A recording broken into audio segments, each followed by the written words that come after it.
大家好，非常收看今本日福喜女女嘅节目。今本日老大家讲一只冬虫肉嘅医疗嘅自信哦。讲到肉就等于很多伊群身上听做那肉，用总的唔是肉嘅。就等于讲食肉对身体唔好，切对总的食肉嘅。就等于讲啊，哦，系讲啊有一些感觉冇爽快，是心肉啊冇群身上，但肉到底係容易食。就係對自己最好嘅就冇有問題哦。今日當幫伊做啲繞牆度，呢個肉絲吼，呢度節目嘅現場，大家都分享，大家都分享今日嘅來賓其實係呢個親家家分享。大家好，我係立新醫院嘅藥師，我的名字叫做佳佳。東方怡今天有這個機會來到這邊，跟大家介紹用藥正確的知識。謝謝，太棒了！今天要好好的跟大家来讲一下，到底肉改进口改地区，我觉得这真的好重要。为什么？因为 Andy 一半用药知识，说实在的，黑马改嘞，就是你去买新肉改些，打开里面会有一个说明单，这是一种。第二种就是你款性上改时间有没有？因为现在去医院都好忙哦，好挤哦，然后那个药剂师拿药给你的时候，就会很简单的让你讲，3餐饭后睡前，然后你要回去看那个药包。可是有一些有药的成分跟作用，可有一些没有很详细，对，所以资讯就只有这样而已。所以今天提别到台大好好的分享一下，到底药要怎么样来吃，是对我们比较有帮助的哈。我们先讲一下，台湾人是不是很爱吃药？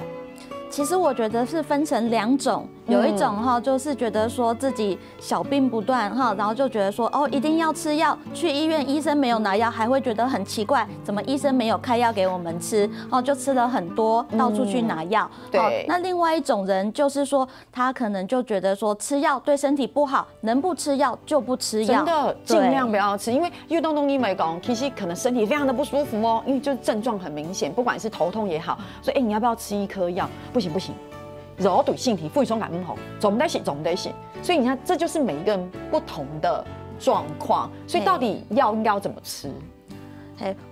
我是觉得说哈，我们到医院看医生的时候，其实一定身体有不舒服。那我们在不舒服的时候呢，医生就会开一些药品，有些是症状缓解的哦，那我们就会按照医生的指示啊，这样来吃。如果自己感觉又好，有些药可以不吃，可是有些像是抗生素的可能要吃完一整个疗程，因为如果没有吃完全部可能就会产生所谓的抗药性。我觉得这个真的今天要好好跟大家来讲一下。你讲一下，你一般人系讲很多感冒，你说感冒很多来时间浪多大家会起到讲。好像说有一点点流鼻水，一些头拿痛，大家就会在家里想说，我休息一下就好了。对，看症状会不会好啦？感伤心很多啊，感冒会起个好起来。可是有时候颈头好严重嘅时间，就是头拿痛都动唔掉，鼻水澹澹，第嘅时间是起到听出去看醫生，而那肉嘅。先講第一個問題，東東已經講，我是因呢個肉是上報好嘞，我好了，我覺得現在很舒服了。那到底剩下的药要吃还是不要吃？好，假使来讲，我们在领药的时候呢，我们要先确认说今天医生开给我们的药有哪些的成分。如果只是治疗流鼻水、落鼻血，那我们就没有流鼻水了，就可以不吃，其实没有太大的影响。可是如果说今天呢，我们也许是有细菌的感染，医生开了抗生素，那我们呢就要特别的注意说，他是不是要连续吃完7天，还吃完几天，就要配合医生的疗程，并不是所有的药，我觉得自己好了，自己当医生，我自己决定不吃，所以在我们领药的时候，还是要问清楚。如果讲到抗生素，一般来讲是像家讲的，像伤心很多一款心脏会讲，哎呦，你有细菌哦，他会给你一个疗程的抗生素，就是他规定你每天都要吃，那个就不能停。可是，一般动物会讲，抗生素它会有一些迷思，他说，吃抗生素对身体很伤，运动有没有这样的想法？对不对？对，是因为抗生素哈，它本身的副作用，有些人体质比较敏感，使得就会胃痛，或者是说会拉肚子，就会觉得不敢吃，然后甚至说有些的抗生素药比较强，药性比较强的，对我们的肾脏啊还是肝脏，多多少少会有一些负担。可是我们要知道说，我们现在的身体如果在发炎，这个发炎的情形、感染的情形不控制，也许又会更恶化、更严重。所以我们会希望说，病人能够配合医生的疗程，把它按时吃完。那有些人如果害怕了，他可能吃1次、2次就自己停。问题是我们身体里面的细菌，可能有些没有完全的被杀死。下一次复发的时候呢，如果用原本医生开的抗生素，可能就会越来越没效，就变成我们要用越来越强的，这就是所谓的抗药性。哎呦，所以用青梅露讲清楚吗？听起来很恐怖。因为一般你讲到抗生素的迷思，怎么伤肝嘛、伤肾啊，还抬杠子会提到，哎呦，我今天症状好很多了，我没感觉了，已经很好了，我很正常了，还是没事。其实不行，抗生素有一定的疗程，因为家意思就是说，容易掉白氨用因卡白载公溶同样的肉，它可能有抗药性，那个抗生素对你来说可能会没有效。或是效果会影响，是这个意思，对不对？对，因为本身就比较不容易被杀死的，你这一次没有一次把它做一个很好的治疗，那变成说更强的细菌一直在你的身体里面，下一次就是这些很强的抗的细菌又爆发起来，那你又就越用越强，那很有可能会已经用到最强的抗生素还是没有效。很有可能，所以有时候还可以躺心脏用音讲比较好，配合一下。你讲到两天哈，大家有想过吗？你大把鱼那细肉可以洗改世界，有没有上细不营一本不给你洗爆肉了，对不对？一开始嘛，然后心脏准备讲，那个饭后吃哦，有些是饭前，有些是饭后，可是有些人会忘记吃。比如照先洗澡洗喉尾洗那洗爆肉了，就觉得很好。中午一下摸汗一下，中午药就忘记吃，上点也是突然想起来，中午的药没有吃，可以补吃吗？那是讲浪豆的肉。感冒药那就是症状缓解的。医生会跟我们说，你早上要吃，中午要吃，晚上要吃。像你刚刚提到说，如果中午忘记了，下午才想起来，看你是什么时候想起来。如果已经很接近安不来时间那我们就中午忘记。没有关系，晚上吃就好了。那我们最怕说，如果觉得说中午没有吃到，晚上我给他一次吃2包，好是2杯那就是效果很好，可是副作用也变得2倍。那我们这样子就会觉得比较担心。所以呢，忘记吃药的话就要注意，忘记一下下。莫要紧，我们补吃。你醒一点会醒，1点是做对啦，1点半可能也做对，2点可能勉强哦。你4点就不要吃了，因为你4点洗，可能6点让洗饱盘就会咋过洗，就太接近了。那睡前呢？很多人说，医生都说，这一包睡前吃，到底睡前是什么时候？你6点让洗，他搞不好醒1点这样睡梦，就等于8点是睡梦嘞，对不对？好，那我们就是以感冒药来举例啦。感冒药通常我们的药效1包走在维持4点钟的时间，对，4个小时的药效。所以医生才会跟我们讲说，饮一为洗白。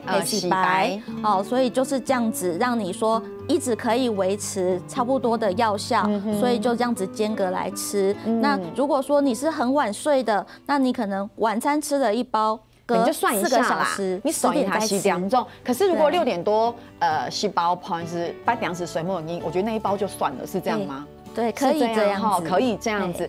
兄弟朋友，用对洗肉又好了解吗？因为有时候就用音给紧些好宁静，其实不会算洗2种洗白，而且用音就会忘记。可是真的要注意，不要太接近，以4个小时为一个界限就对了，对不对？也不是说所有的药都是4个小时，一般来说，只是一般的感冒药。那如果说有些的是血压药，是1天吃1次的那我们就是说，如果已经过了中午了，那就是如果再有想到说，今天没有忘记吃了，那我们就是海白，明天我们再来吃就好了。好，那如果是早上、中午前，我们想到今天的血压药没有吃，不小心忘记了，那我们赶快吃没有关系。对，因为你还有动都原因有血压高的问题，等于是你每天都要吃血压感柔了来控制你规律的血压。可是如果系讲像佳佳讲的，系讲你下午才想到就算了，不要吃了，因为都已经下酒掉了，是不是这个意思？就比较晚了嘛，我们就隔天再吃。可是要注意，隔天不要把今天的药也一起吃不要吃到2倍的剂量，副作用也比较高，会比较危险。你讲是柔对性体，有时候是症状的缓解，然后有时候是细菌的杀死，有时候是治疗嘛，对不对？是控制哈。不过大家还会注意哈，我们讲上会其实是莫其实莫些一家来家庭还有糖性上容易讲，其实还有当到血柔注意嘅问题，系嘛嘅问题咧，请大家先聊下，你等下张再来好好讲。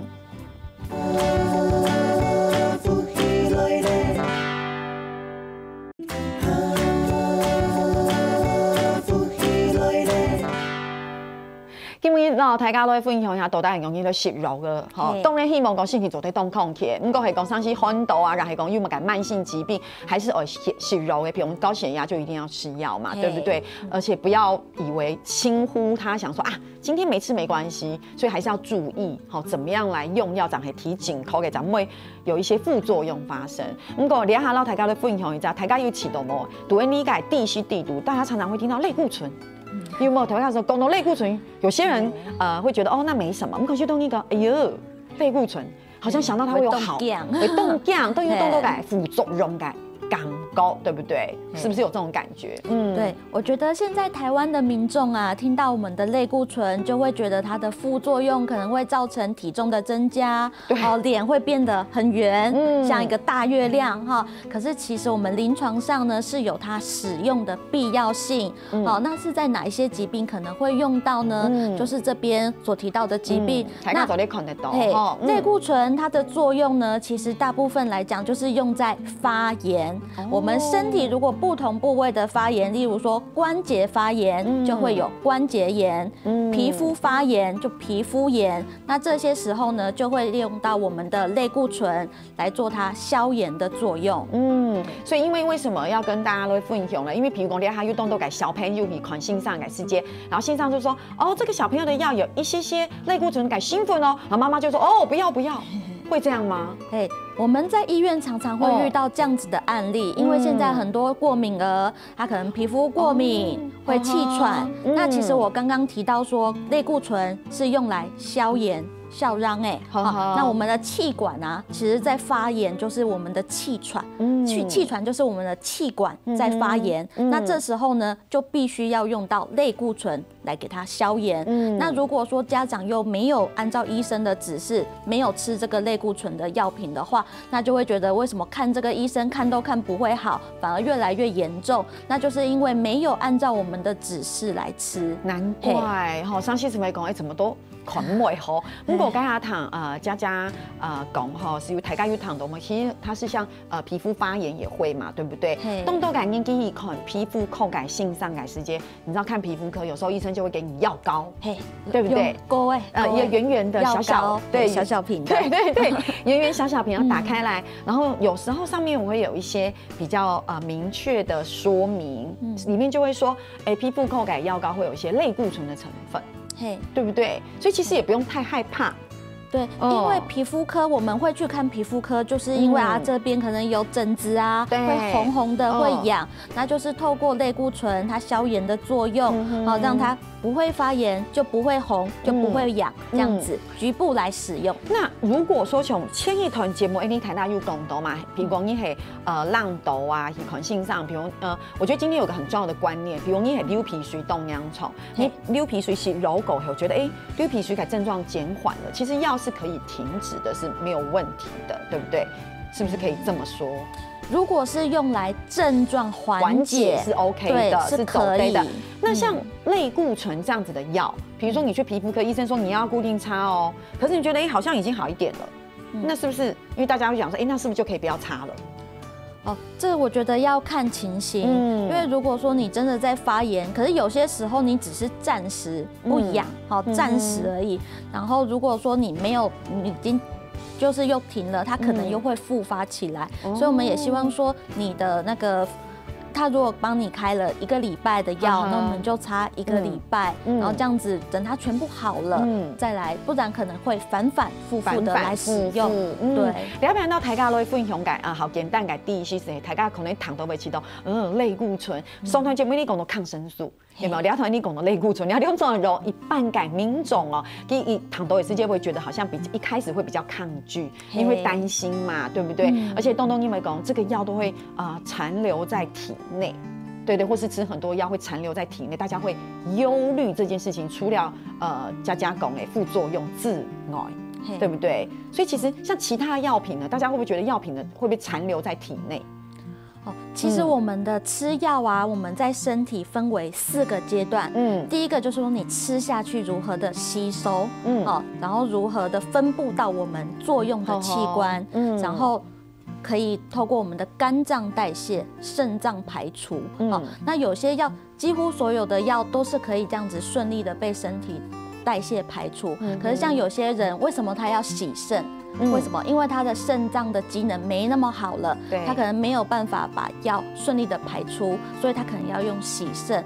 对，可是可能网络上面呢，会有一些谣言说吃止痛药，它的成分会累积在身体里面，可能要好几年，这其实是谣传。基本上他们的药效4到5小时发挥作用之后，通常在1天之内都可以被身体排出，可以被代谢掉，可以被代谢掉，可以这样做，对不对？对。不过除了安用医，大家有没有发现，有时候你可能性上改世界，比如说你说吃药，有些性上讲，我附了一些胃药在里面。如果你是柔改世界可能会胃痛，胃痛的时候你就吃一点胃药。所以这一般你动哈刚因为讲，哎呀，吃药伤胃，而且甚至有一些妈妈很可爱，等一下说，你有哈嘎法讲叫应该该洗肉冻梨，好像会刮胃，对，所以要吃一点那个配助牛。甚至用亲朋友买讲的，挑白个阿婆啊妈妈，吃的配助牛好，不会伤胃。其实这西药很冻梨，走这样讲来说它是怎么样？说那还要再搭配一张胃药。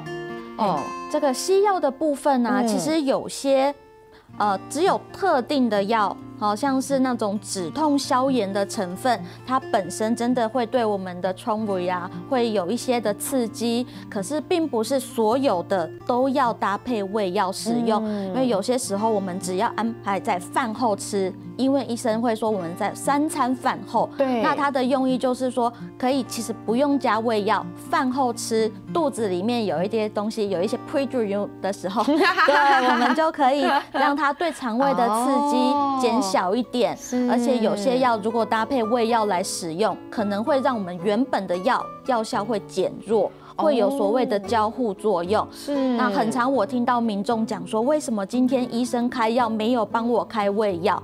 那我是不是待会我可以到我们家巷子口的药局再买胃药来吃？对。那我觉得会有2个问题，一个是今天我们吃的药会不会加上了胃药之后药效会被影响？因为有些交互作用。对。那第2个就是说，我们加上了这个胃药。就是我们怕药效被影响嘛，然后另外是说这个药会不会根本就不伤胃，你又加胃药会不会变成多吃了，造成身体的负担？哇，所以其实躺对躺，也就是要认真听医生讲的话就对了，对不对？不要自己当医生，不要自己当医生解析，因为一般的妈妈是会讲西药冻梨嘛，细柔冻梨，所以其实你就饭后吃，对不对？你就饭后你吃了饭。喝了汤，吃了菜，里面有一些东西咋够是柔，就像佳佳讲它可能不会这么的刺激肠胃，这真的很重要。所以其实上期绿豆柔是饭前吃哦，对，那你就要乖乖的饭前吃，对不对？才有药效。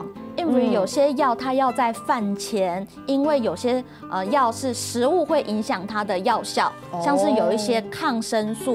那如果我们在饭后才吃，那个抗生素的药效啊就会没那么好，那我们那个感染的控制就没那么好，有可能就要吃更久的药。对，而且应该讲到俩台告诉像上西讲小朋友那柔改时间啊，我想要问一下。小朋友不爱吃药嘛，当然了，没有人爱吃药，所以一般都会磨成药粉。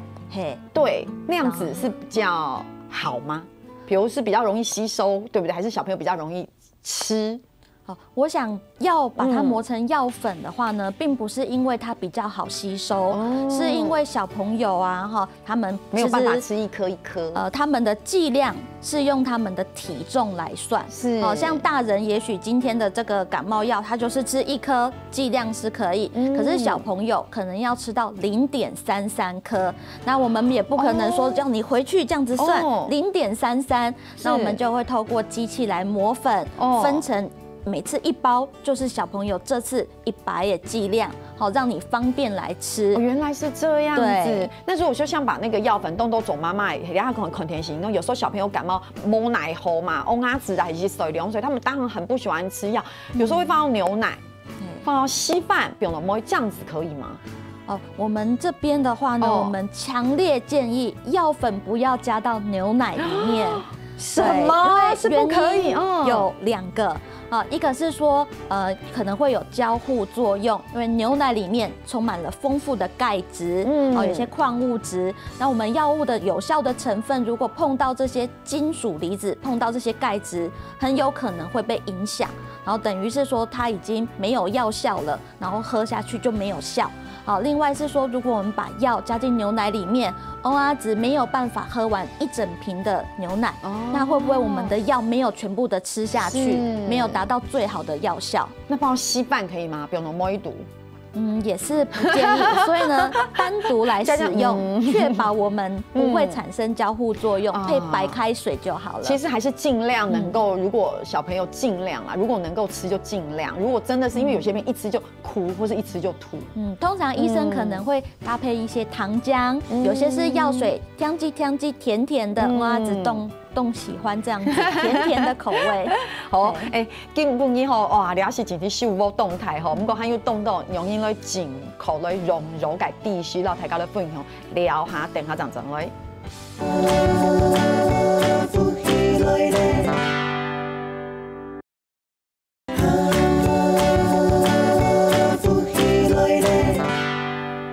你講吼，上次係講你講很多啦，係講生病係冇法度改事情啊，誰願意生病吃藥，對不對？又不好吃，而且對身體可能也唔係講非常嘅好。咁講係講只是督導咧，冇法度，還有糖性上怪來形容的。而且講我覺得是這樣，我覺得不要自己當醫生。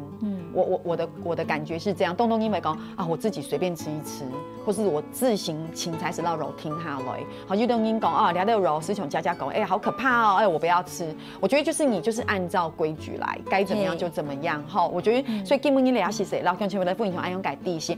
上堂節目你講到小朋友，你老佢冇到從分按樣嘢。其實家講的是老大家都分享，還是盡量一次吃完，要不然很多小朋友他只是拖比較久。因為它等於是藥量被分散了，對不對？然後另外一個就是，譬如講不用到牛奶啊，不用到嘛，改摸地圖，還是盡量可以避免就盡量避免了。對，這個是很重要的。好，那還有另外一個就是你聊下去，那小朋友改肉改世界，其實人都讓你磨好一包一包的。